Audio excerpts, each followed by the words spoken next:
today. Today is Friday, December 17th, 2021. St. Louis Real Estate Investors Association. I'm John Lee, and here's Lloyd, and there's Jim from our board. You guys want to say anything? I see Amber coming in too, and some other people. Well, yeah, we're just discussing, talk with John to see if we wanted to suspend our meetings for the next 2 Fridays. It sounds like it's probably a good idea for Christmas Eve on the 24th and New Year's Eve on the 31st for the next 2 Fridays. So I'm sure everybody will have other things on their mind. Getting together or looking for a contractor, although I got a vacancy coming up 1st of January, so I might be looking for some contractors. I got my already on notice, so hopefully they won't have to, you just do some touch up in a couple of rooms. Yeah, so our next meeting, let's see, be here on the 7th then, I guess. Yeah, 7th of January. Yeah. But even Kathy won't be there. She said she won't be. Right. She's hoping to be down on the island somewhere. Or she was hoping to have some fun. Yeah. She said if she's here on the 7th, she'll be crabby because she didn't get to go on vacation. But now we'll shoot for getting back together on the 7th then. Oh, anybody got anything today? Looking for anything particular real estate wise? You got something to sell? You got a service to offer to our members and visitors today here? What kind of work are you looking for, Lloyd, on your vacancy? Oh, well, I don't know yet. I haven't gotten in. I keep bugging them. Even my mailman, this is the one that's 2 blocks from my house. Even my mailman say, "Hey, you know, your one over there, 1501 is empty. They're moving. They got their mail transferred already and everything." Be over there all the time with my one in between my big van with the blue stripe around it. My old church van is pretty hard not to miss. Sees my driveway all the time, and then he sees it over there, and he kind of put 2 and 2 together. Anyway, he's telling me, "Oh yeah." So I sent him a text. Hey, if you're out early, we can do an early checkout, and I'll give you a refund your unused rent for December. Yeah. And he can respond back, "Oh no, I don't think I'm going to be able to get everything out till 31st." So I guess they're taking one of those slow moves. Yeah. When they bought a house, so I lose my best tenants to their being homeowners. Mm-hmm. Well, yeah, you hate to see that happen, but you always got to just wish them well, and Yep. because they do have friends just like them down the road, that may come contact you. Sure. You never know. I've gotten recommendations from some of my long-term tenants that have been very satisfied, and they got somebody, they referred them to me. That kind of comes up with me too. I have 2 people just about to pay off their little properties that they buy from me. And they actually, 2 of them ask what else I have. One guy called me and the other guy sent me a message. And that happens. I almost forgot about that because nobody's paid them off in about a year or so. But I always like to have something in the background for somebody else to buy, because people get used to their payments. They love buying their little properties, and most of the time they'll buy another one if I can get something close or similar. Once they get one paid off, they say, "Hey, well, I can do another payment." So that's right. They're looking for something. Yeah. Yep. They go from 139 to 149. I'll find something. Kind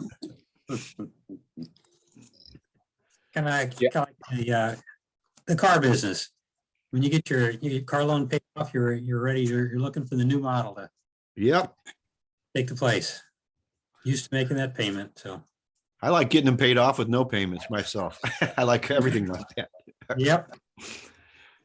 Yep. I've never had a payment on. Well, I'll take that back. I never had a payment on a car except for one. Yep. I have, and I don't. Don't anymore. No. Nope. Let somebody else pay for the payments. Yeah. My current plan. I don't make any payments on depreciating property. Yes. Bills and trucks and RVs are depreciating property. Yes. So. Yes, they are. Hey, John, so are you doing, were you talking about lease options, or were you talking about getting a tenant in and then selling that as an investment property to somebody?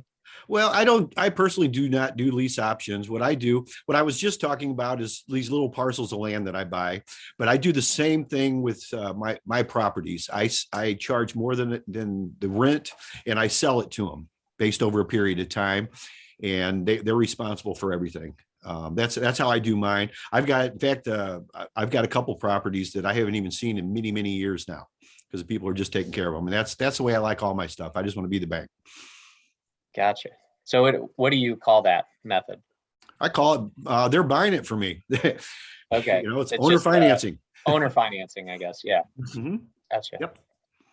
Yep. And set it up just like the bank. They typically, what I do is I charge about 3 times what the property is worth with 0% interest. Oh, okay. That's how I do it. Because people pretty much what I found, and this goes back many, many years when I was in the mortgage business, people go by payments and they don't really care. 90% of the time, they don't care what it cost them. They just look at their monthly payment. And as sad as that does sound, but that's exactly how it is. I used to do these big spreadsheets and I'd show people, look, if you do this, put an extra $100, the refinancing or whatever, put $100 a month out of this 500 you're saving into this, you'll pay off your house in 10 years instead of the 30-year loan. Yeah, they do that for about 6 months. And then they find other little shiny objects they go spend their money on. And then they got another car payment like we were just talking about, or they got another furniture, something's always going on. The kids need something. So their payments pretty much rise to meet income is what I found over the years. So give them a good payment for something they're doing right now. And with mine, they pay it off every month. You owe me $100,000. You give me $1,000 with my 0% interest. The way I do it, you only owe me $99,000 next month. Simple math. That's just how I do it. Mhm. Yeah, and even with that, I do lease options. Talk about lease options. I do lease options when I find a good person that qualifies for it. But I've still found in the past that you still got some maintenance, even though you might put in your lease contract, that they're responsible for a certain percentage of the maintenance, the regular day-to-day stuff. And what I do is I usually have it. If there's an item that needs repair or maintenance that's going to be over, I put a limit of over $500 that will split the cost of it. But I still find that the people that move in with a lease option are used to leasing, and when something breaks, they still call the landlord and Yep. come look at it. And they want me to look at it and tell them if it's over $500, but they've long since forgot about that the $500 that was in their lease. They just think they're still leasing, and I have to do with that because I did that. Had to do it last year. We needed to replace an air conditioner. Mm-hmm. So, well, the other thing too is the city. If there's any issues with the city, I don't have to get any kind of approval. They take care of everything. The way I do my paperwork, it's very simple. They're the owners. And I can still go back and get the property. Because most of mine go on 10, 11 or 20. I got some 22 years, they're going to pay me. Now seems like a long time. I've got some that I overcharge, not really overcharge, but I charge about 3 times what I could get in a retail value. But even now, with the way the prices have gone up, they're in fairly decent shape. But if I would happen to get the properties back, which is rare, they're still, they still owe me more than it's worth right now on a retail basis. And I've had good luck with maintenance and everything this way. I look for a certain kind of people. I do not, if they mention rent to own or lease option, I don't deal with them. That's not who I want. I want strictly homeowners. The best ones I've ever found is just like when I was in the mortgage business, people that needed a second chance, and some of the people, and they're real serious. Some of the people that I work with before that's had a repossession, a foreclosure, or a bankruptcy or a divorce. There's all kinds of reasons people have issues, but I want the actual homeowner. I want somebody that's going to come in, want the house. They're going to plant the flowers. They're going to take care of the yard. Lease options are fine. There's nothing wrong with them. But the ones I've had in the past, just like Lloyd was saying, you can put anything you want in the lease, but as soon as something comes up, the garage door opener breaks, then it's your fault. The city comes through and says something, it's your fault because you're still, that's just how it is. My paperwork don't show up with me on it, except if there's something I need to do, like take it back. And the people, they've usually given them back to me. I had that house in Ferguson. The guy, his mom passed away. He was from, I forgot, Haiti, I believe. And he moved in. He loved the house, been there for years. when he gave it back to me, it had all brand new appliances that he just bought within the last 6 months. He had redone so much of the house, put in all kinds of new stuff. It was just better than any rental property I've ever gotten back by far. Better than anything I bought to fix up. It was just unbelievable. And that's just the kind of people I want, and I'm just different, maybe because I'm getting older and I'm tired of driving around and dealing with a bunch of stuff, because that's really what it boils down to. It sounds like you found a great niche though. That's perfect. It works for me, and I'd be happy to share more of that with you. I wrote a little book about it not too long, a couple of years back, Landlord Pennies to Banker Dollars. But, and I'm going to probably update that because there's some things I do now. In fact, this morning, I just dropped off some paperwork at an attorney, a guy is buying me a property from me out of New York. And I found a new attorney, or he found it. Actually, we had to go through about 50 people, and he's got this paperwork down even better than we had it before, as far as what to file. So if this all goes well, I'm going to update everything I'm doing right now. Nice. So, sure. Cool. Makes it easier. And I had to quit getting gray hair, it wasn't getting any grayer. I'll end up looking like Jim, pretty soon here. This is low maintenance hair though. I like it. Yeah, just shave it. We're good. Low maintenance. Yep. Yeah. And John's book is on Amazon. Yep. Mhm. Okay, anybody else got anything they want to talk about today? Bruce had something in there. For not sure what that on the is. 1031. Yeah, I sent Bruce some information on 1031 exchanges last week, I think it was. Sure, yeah. 2 Right, weeks ago. yeah, thanks for that. It's a lot to read here. And I came across a webinar, it's in the chat thing, about, I think it's some financial help to businesses in Missouri. I don't know if it's the same thing that Dave talked about like a year ago, where he got like $10,000 for nothing and it was a forgivable loan. I don't know if that includes that, but since everybody's who owns real estate is in business, that might be of some benefit. And I guess I haven't looked online, but that lady, the tax lady who talked with her son in November, was saying that it sounded like everybody should have a solo 401k. And I got a book, but I haven't read that either. I was going to look online for videos. It sounds like everybody should check that out. Obviously, the best time would be before the end of the year, if they can start something and get some tax benefits out of it before this year finishes up in 2 weeks now.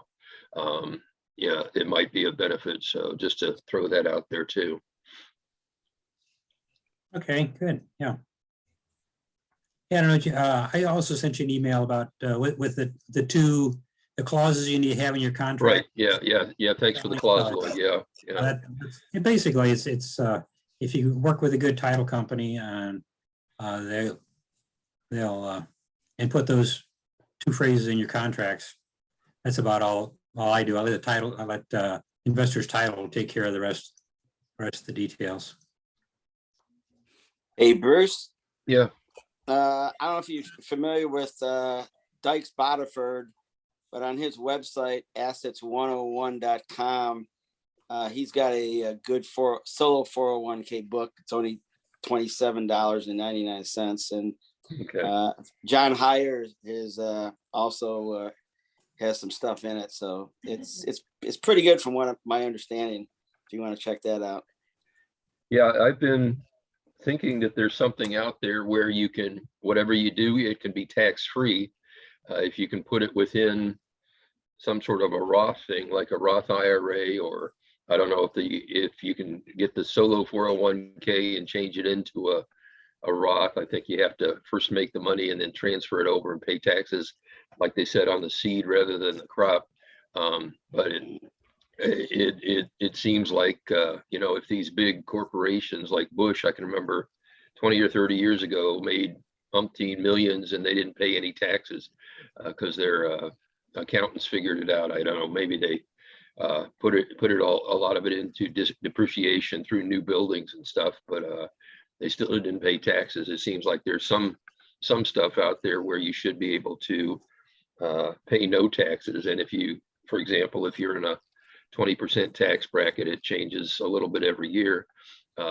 If you can save taxes for 4 years, it's like the next year is like you're free. In a manner of speaking, you could quit. You'd still have made as much money in the 4 years as you would have worked for 5 years. And of course, that also turning that around, you can, if you work for, I don't know, you're thinking you have to work for 50 years, but you only work for 40 years.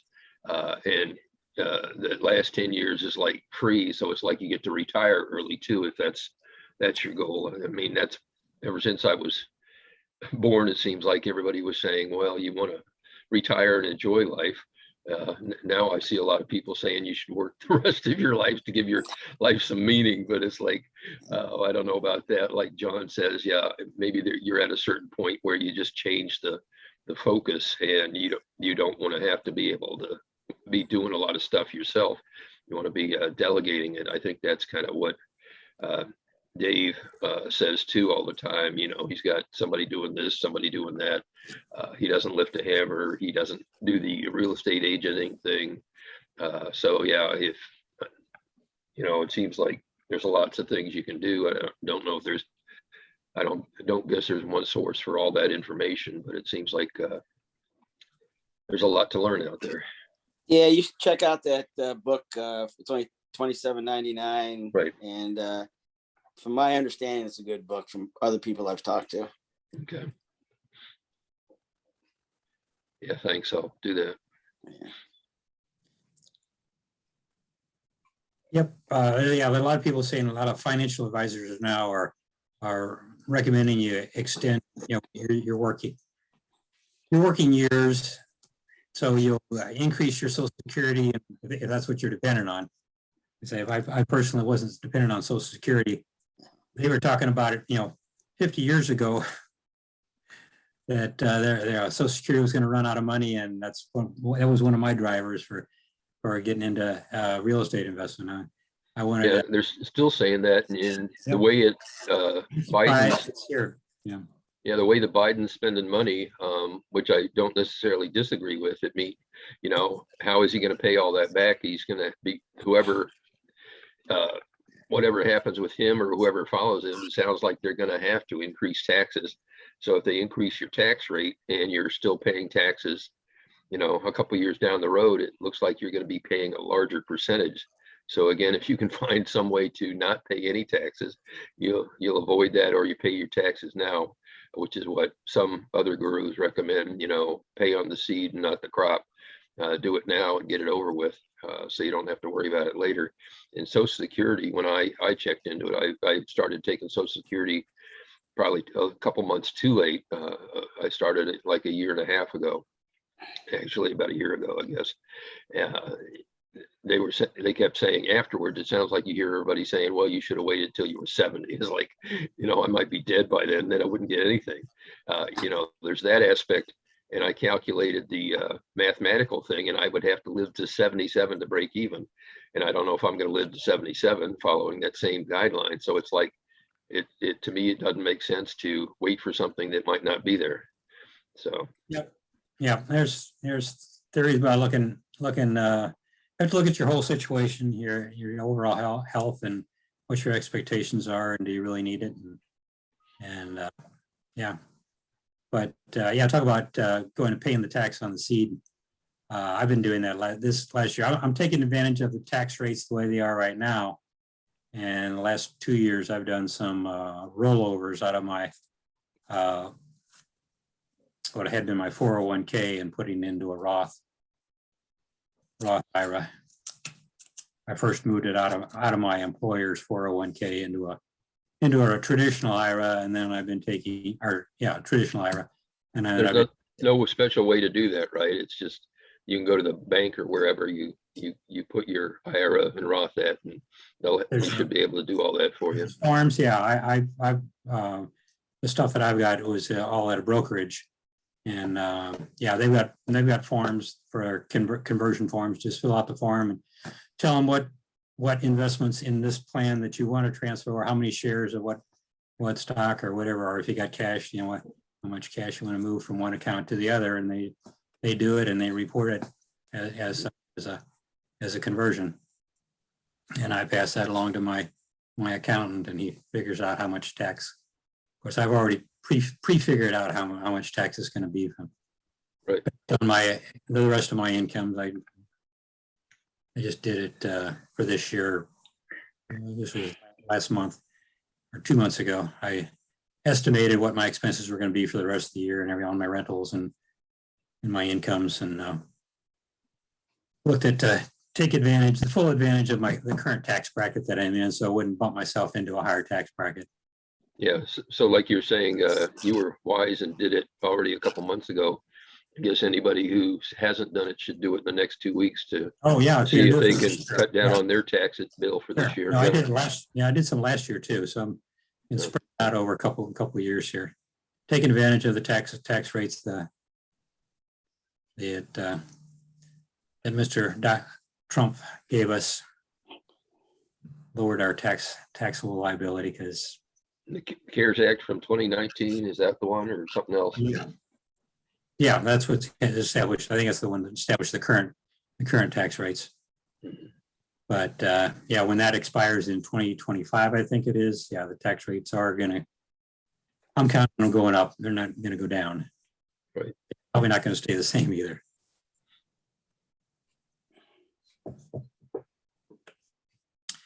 Oh, anybody else got anything you're looking for today or want to talk about today?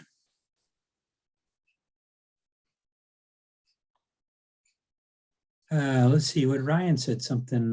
You can set up a 401k through the Entrust group. You did it earlier this year. Okay. Entrust. Yeah, that's they're a good company. I've heard. Is that the one you use, Jim? No, I use Kingdom Trust. Kingdom Trust. Okay. I don't know Kingdom Trust. We've had seminars from Equity Trust too. Yeah. Jan Duke uses that Equity Trust. Okay, Alex. Oh, Alex reminded me to give an update on the meeting location for the new year. Yeah, if you haven't been with us for our September, October, November meeting, we have moved to the Moolah Shriners facility on Fifi Road. If you just look it up on our website, STLREIA.com. Under events, I got a map posted there with, if you go register for it, you'll be able to see a map on how to get to the Shriners. It's right at the corner of Fifi and Ross Road, and where Fifi ends there at Ross.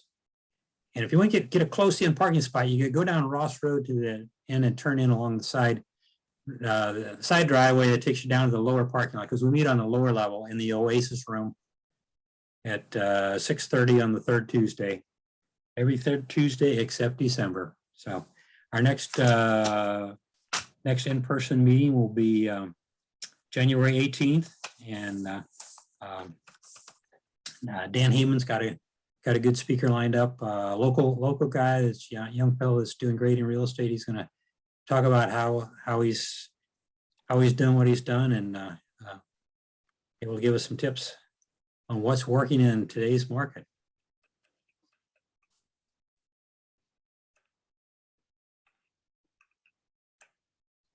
So, anybody else?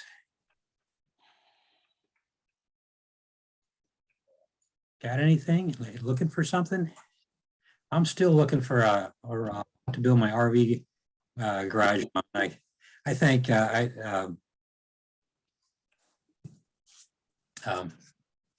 forget who her name was. It was I don't see her on here today. Who gave me she keeps forwarding me a little thing. She sees something or has her realtor find something. She's got her realtor looking.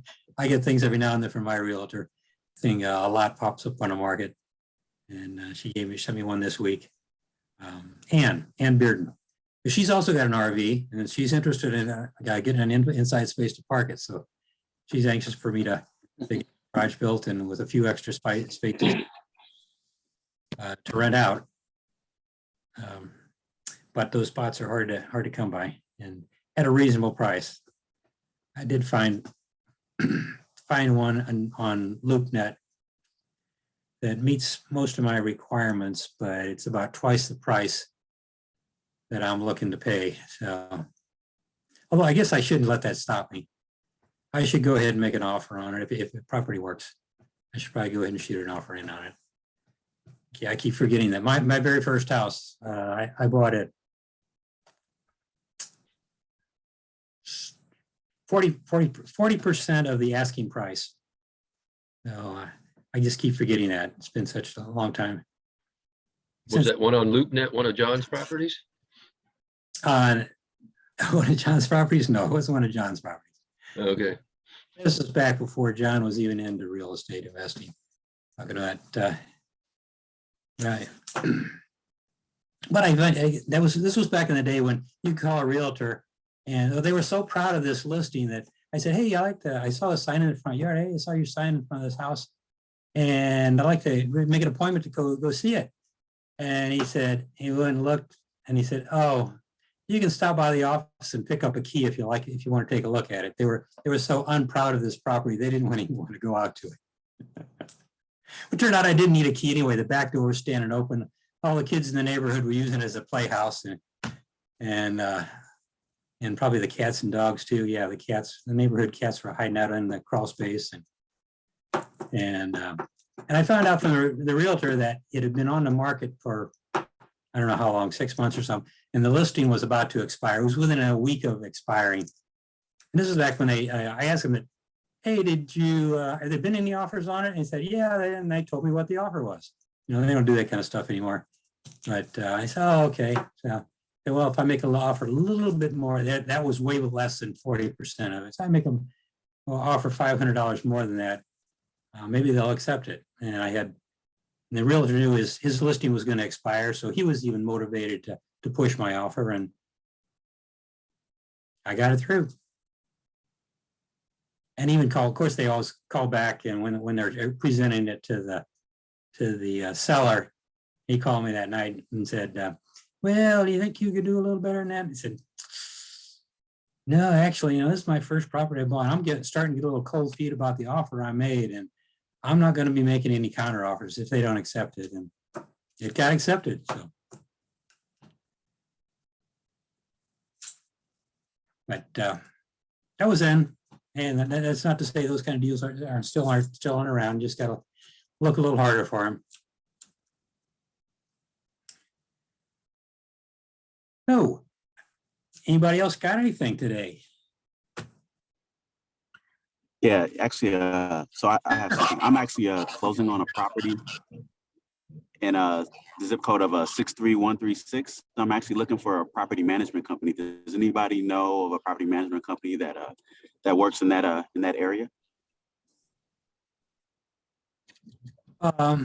Where exactly is that area? I don't know the zip code. That's North County. I'm familiar with it. Oh, Jennings. Yeah.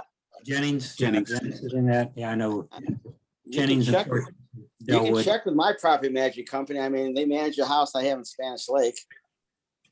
If you want, Okay. if you want a number, Yeah, you definitely. ready? Hold on a second. Let me look this up.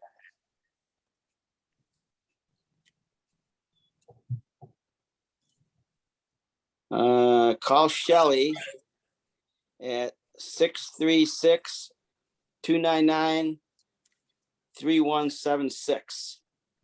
And she works for Jean Lake Properties. That's who I use. Perfect. Okay, so you're buying this as a rental? Yeah, correct. Okay. Wait, does it need some fix-up work, or is it pretty well rent ready? Yeah, it's pretty much rent ready. There's a couple of things that came up in the inspection, but more like handyman type stuff that like a property management company could probably get it done in maybe like a day or so. So nothing big. Okay, I'm just curious. Is it a 3-bedroom? I've got a friend who has a property in that same zip code, and I've been trying to convince her to put it on the market, and sell it. Can I ask, is it a 3-bedroom? How many baths? Yeah, it's a 3-bedroom, 1 bath. Okay. You mind telling me what you end up paying for it? I might have another deal for you. Yeah, 60,000. 60,000. Yeah, 60,000, and the rent is 800. Yeah. Okay. Okay. Good. Yeah, I think hers needs a little more work. But okay, well, that's good. Okay, I wasn't sure she'd be able to get anything there near like houses who bring that kind of money. Good.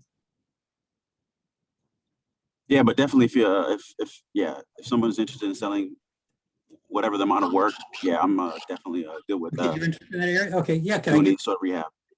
your phone number? I might have her. If I can convince her to sell it, I'll. At least- yeah. Sure. My number is 650-906-8620.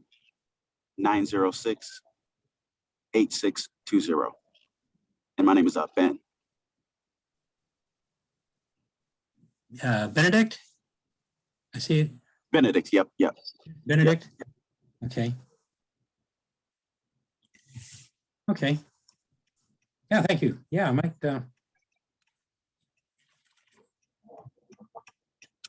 have her give you a call.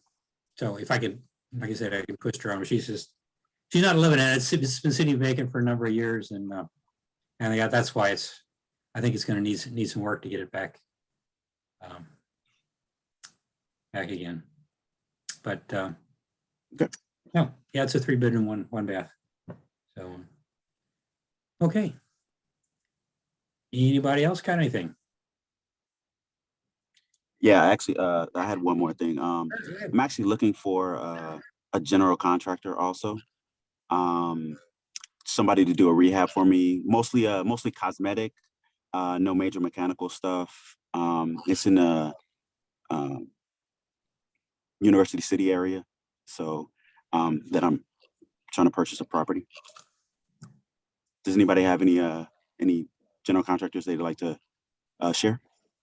Well, one I might pass along to you. I was just thinking, he has. I got introduced to him. Well, he was my painter that I've used for years was doing work for him, and he was working. He's done some rehabs for Faster House out here in St. Charles, but I think he works all over the area.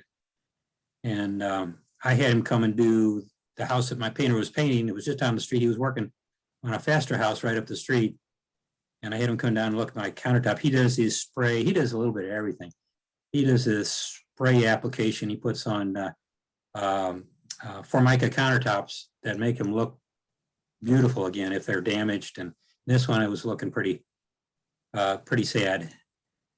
And I wasn't at the point, it was going to be a rental. And so I wasn't at the point of putting on granite. If I was getting ready to sell it, I would have put on some granite countertops or something. But no, I'll pass along his. I've just picked up one of his. I got one of his pens here. He gave me a couple of them. It's Superior Restoration and Remodeling. And golly, I've worn his number off of the pen here almost. Let me put it under the light. It's 314-402. Looks like 8482. Okay. So yeah, and he does everything. Like I said, when he was working for Pastor House, he was doing such a great job for them. They just kind of let him had full reign when he went in. He knew what Pastor House's renovation requirements were, and he did them the way they liked them, and they were satisfied with the work he did. So yeah, he does a little bit of everything. So awesome, thank you. Anybody else got a contractor in case he's busy, which I'm sure he is. Like I said, he squeezed him like because he was doing a Faster House right up the street, and he just came down one morning and prepped him, and then came back the next day and sprayed him, and then came back the third day and sprayed him again. So he didn't make 3 trips. He was already in the neighborhood every day. So that's why I got a pretty good deal on my countertop. So Benedict, you can check the chat. I threw out a name for you and a link to Real Property Management with Nathan Cross. He's a property manager, investor. He might, I'm not sure what extent of contracting, general contracting he's doing or what he's doing exactly, but he could reach out and see if he'd be a good fit for your management and if he'd be able to help you out with your rehabs. Thanks. Mm-hmm.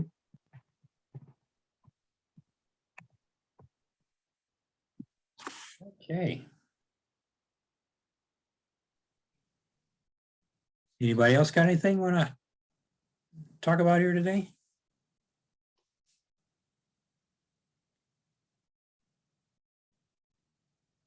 If not, it's getting about, it's past 11:30.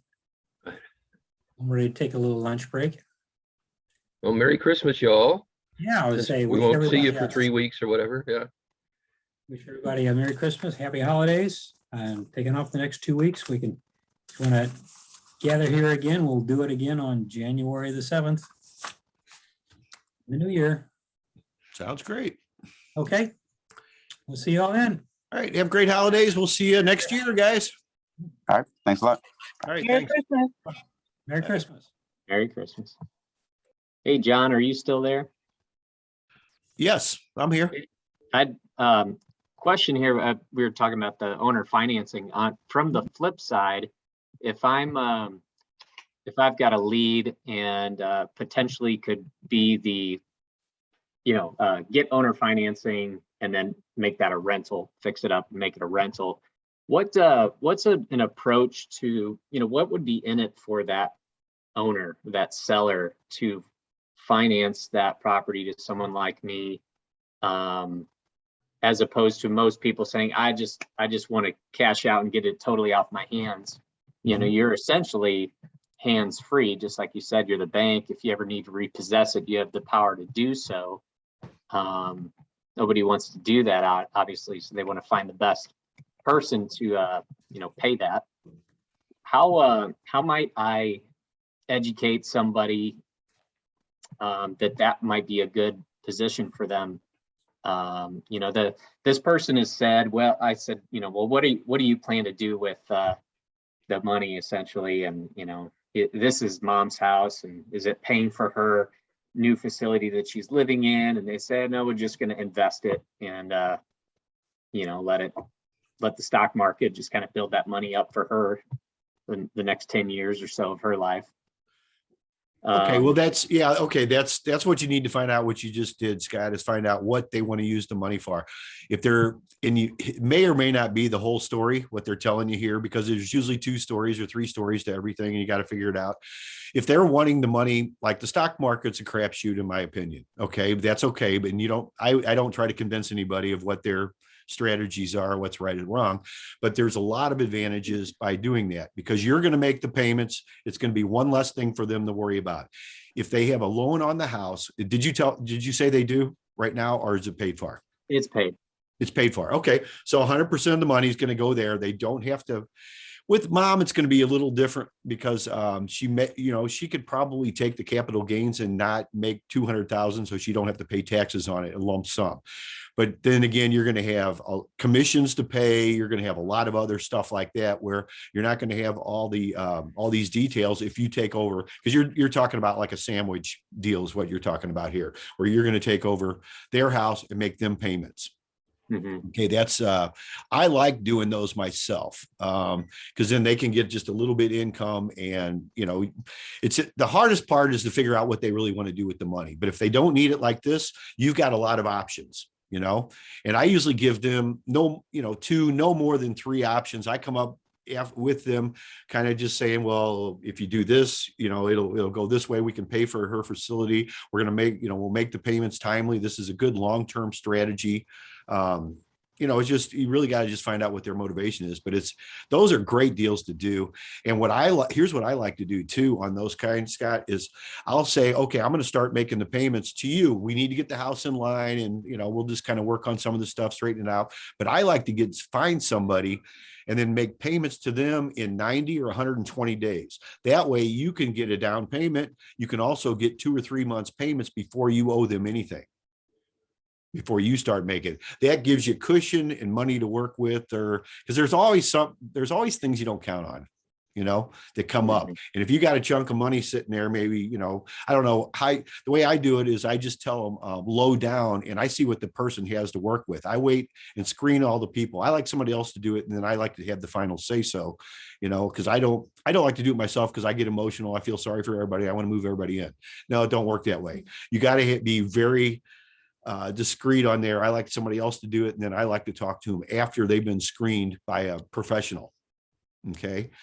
Then you get your person in there, they can go ahead and move in though. If they give you, you know, and I say low down, I want to see what they got to work with. I do that on my little properties because if I tell them I want 500 down, that's what I'm going to get. But if I ask them, they'll almost always tell you what they got to work with. Well, I can give you, you know, 1,000 down on on a $3,000 property, but on your house, you know, sometimes they only got, you know, a $3,000 to $5,000 to put down, but they're a home buyer. They're not a renter, you know, and that's what you run into with it. Anything else is you're getting a rental, you know, with your rental property. I just like buyers. I like the mindset. I like everything about it, you know, and if you do that on both ends, if you get it from somebody and then give it to somebody else that really wants to buy it, you're not going to have all the headaches that I've had in the past with renters and lease options and all that. I mean, there's nothing wrong with doing any of that. I encourage everybody to do it if for no other reason, to learn it and see what you want to do and what you don't want to do. You know, go ahead and go get you 36 rental properties and see how much you like it. I don't care if you got a management company or not.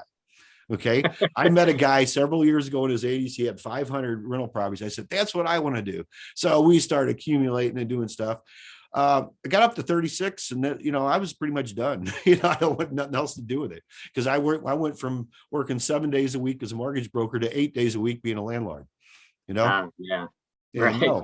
No, thank you. That's just, and it's, you know, works great for a lot of people. It's just not for me. I thought multifamilies were going to be the way to go too. That's not for me. I have more headaches. It's just, they're a different type of renter, you know? Right. Yeah. It's a lot more mentality. maintenance.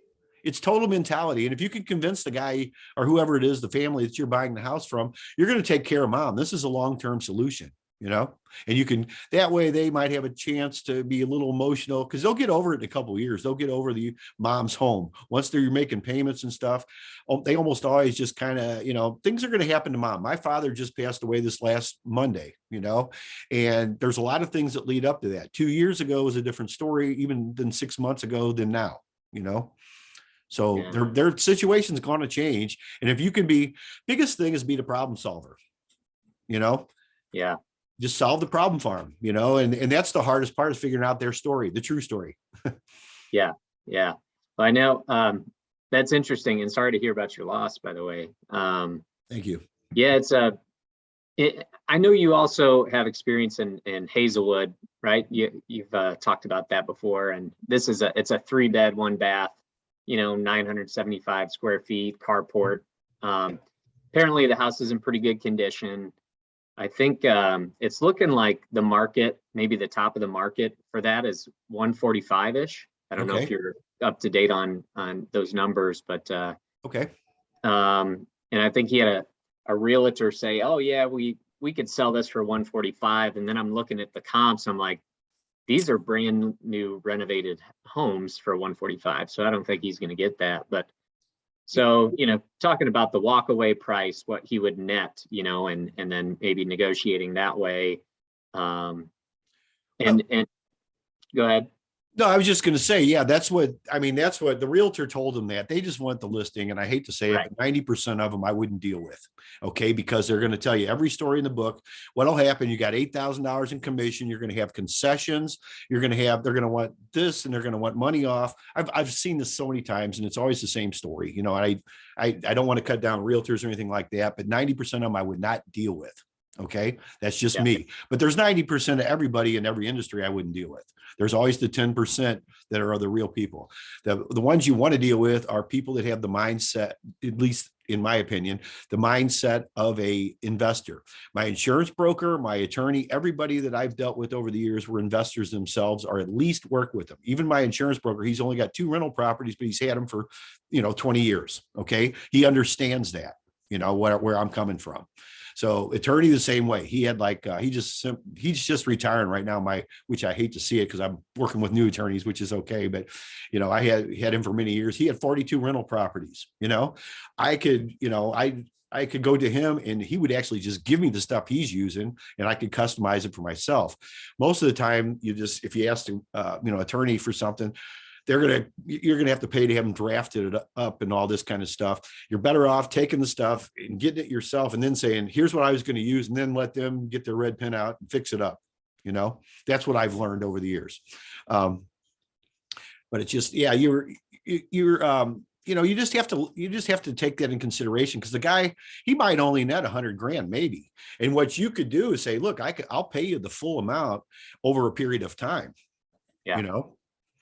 I mean, you can even, I don't like interest rates. I'd rather pay somebody more, but you could even work in an interest rate. What's the stock market going to pay you? Maybe it's going to pay you something. Maybe you're going to lose money. It depends on you pick the right stocks. But let's say you're going to make 3%, on something. Well, I'll give you 5% interest, right now, or whatever. Find out what the current rate is and give them 1% more if you need to go to interest rates. I personally don't like them because it complicates things, Right. like- You say, I'll give you 100,000 at, 5%, or I'll give you 145 at 0%. I guess it's whatever makes them feel like they won, Yeah, take your 145, stretch it out. I mean, you'll have to do the math. Just stretch it out. Say for 10 years, I'll give you whatever it is. Let's say it's $500 a month, just make even numbers. I don't know what it'll be, but let's say it is. And you get, let's say $1,200 a month for a payment. You'd probably get more than that. I don't know what the rents are going. They're probably around $1,000 for that house or so, $1,500, right in that, between that range. I would charge $200 or $300 more and get a buyer. Okay. That's what I personally do with 0% interest. And then I would sell it to him for in that case, probably 145. I'd sell it to him for $299,000. 0% interest. Calculate your 8.5% over 30 years. You're going to pay about 2.5 times what the house costs. So it's not like you're making up figures. You can just go do this and you can sit there in front of them with your calculator. I don't know if you have a financial calculator, but just, multiply it out. This is what, this is what it costs. So I'm going to do it this way. It's going to be simple for you. It's simple math has worked for me. The first one I ever did, my attorney did, which he did a great job. But I sold this property, this guy, and it was 6.5% interest. This goes back to the early 2000s. The guy had heart surgery 2 times during our period. I was not going to kick him out. He's been making his payment for a few years. He had 3 months where he didn't pay. He made it up. And then he had another period like that, 3 or 4 months where he just couldn't make the payment because of different things. I said, don't worry about it. I'm not going to kick you out like the paperwork says after 3 months, which I didn't. But we could never figure out how much he owed. I don't care which amortization schedule you use. Take 6.5% interest minus some payments. And what I learned over the years, even being a mortgage broker, is I think they make that stuff up at the bank. The payoffs, it's never what we calculated out. And I was pretty good at calculating down how many days, towards the end of the month, because we could figure it out, days for interest and all that. It was never what I calculated. So I think they make it up. By you being the bank, you have the final say so before the deed gets transferred. Mm-hmm. If you don't like it, tough. And here's another thing that I always do, Scott, which hardly anybody uses it, but it does come into play. It actually, a few do, but I always give them the original sales price we came up with. So what I would do is I'll take your new buyer. Okay. Let's say you're going to take 145,000. Say I have 100 and I have $199,000 cash price, or I'm going to sell it to you at $299 at 0% interest. Okay. At any time during our term, let's say it's 20 years, at any time during our term, if you want to pay it off early, I will go back to the original cash price, or I will give you 10% off of the balance, whatever the balance is. So let's say down the road, they owe you $240,000 for whatever reason they want to get in a better position. You can still give them the $199 price. Or let's say they only owe you 150,000. Let's say it's 10 years down the road or whatever the case may be. You give them 15,000 off of that. Hardly anybody uses the 10% though. I will tell you that. They'll wait until they get it all down to 1 or 2 payments left, and then they'll do it. And they don't get hardly anything off, you know? Right. But it's just, but that's what I do. You know, I just throw it out there and, you know, I give them the choice.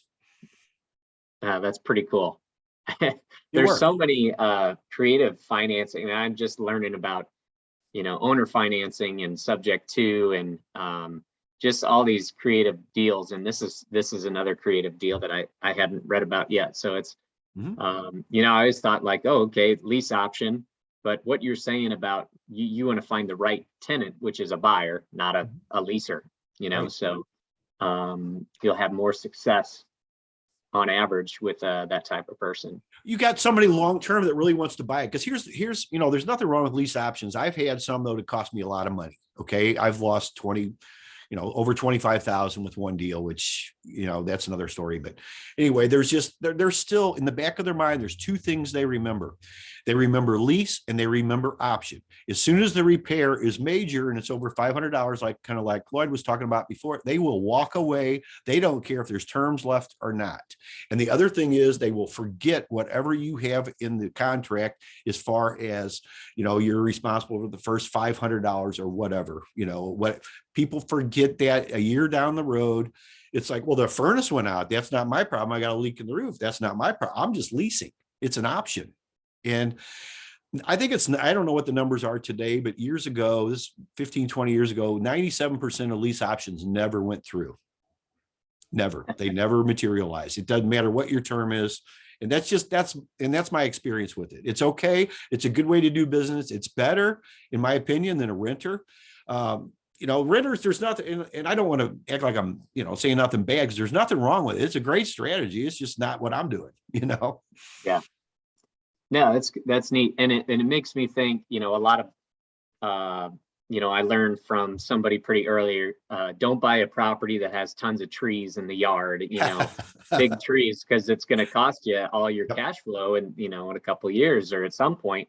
Yep. And so I've kind of just turned away from the, like, oh, you know, that one's got 3 huge oaks in the backyard and it's a tiny little house. That's going to cost 15,000, you know, Yes. if not more. But in this strategy, I could get it under contract, owner financing, for example. Yeah, and then just sell it to somebody. And then, hey, the trees, they bought it. So Be the deal maker, be the guy that solves the problems. That's really where the money is. You know, you can say whatever you want, but even you're going to run into stuff all the time by being the problem solver. You know, I just come up with strategies that don't break the bank. You know, it's like, what are you trying to do? And you really got to listen a lot, because most people don't listen, you know, to what's going on. That's why I was asking you about your seller, the guy you're talking to, whoever. I'm assuming it's a guy. I don't know. It could be a woman, and it doesn't make any difference. You got to figure out what their real story is, you know, what their real agenda is. And they don't tell you very often the real story up front. You got to figure that out. yeah. Any good questions to, you know, secret questions to lead them down that, Well, there's really, you just have to sit there and talk to them and figure out where they're coming from. You know, it's just goes back to any kind of sales, you know, and you know, you hate to be a salesperson because you're really not, but be a problem solver. Just, what are you doing?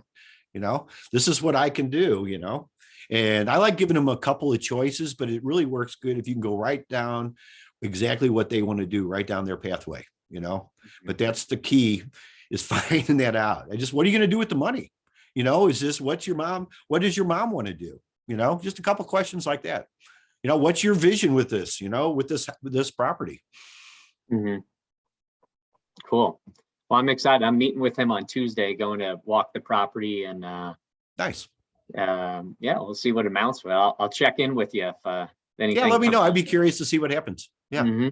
Those are good areas. I mean, Hazelwood is still decent. It's a great cash flow area if you get the right deal, like you're kind of talking about, you know? Right. Yeah. Well, that'd be cool. All right. Well, thanks for the extra time here. Sure. Sometimes wish you I well have with that. questions. Yeah, sometimes I have questions, but you know, it's like everybody's got to sit around and listen to you. That's all right. You got questions. Yeah, you can reach out to me. You know how to get a hold of me. This was a good lesson. Thanks, Yeah, Laura. this is great. I listened in, I learned, John's great. Thank you, Laura. Thank you for your condolences too. Yeah, we've got a tough time going on right now, but it's what it is. Yeah. Mhm, My heart's with you, John. I understand. mhm. Tell Herman hi too. I will. Merry Christmas. Yeah. Yeah. Everybody have good holidays. Merry Christmas. And good New Year's too. We'll see y'all soon, I Yep. guess. Yep, you as well, John. All right. All right, take care, everybody. All right. Bye, everybody. Bye.